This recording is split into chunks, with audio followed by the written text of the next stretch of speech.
Hello people, just got this in the mail today. Happy to see that it came through. Obviously I got this PS4 controller because it was cheaper than the DualShock controller that was $50, right? I got the controller on Amazon. I seen that it had a lot of good reviews.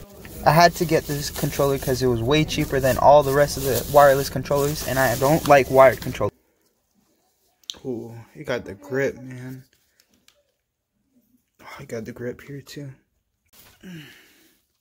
This is how it looks, guys. Looks pretty nice. It feels good. This grip feels nice.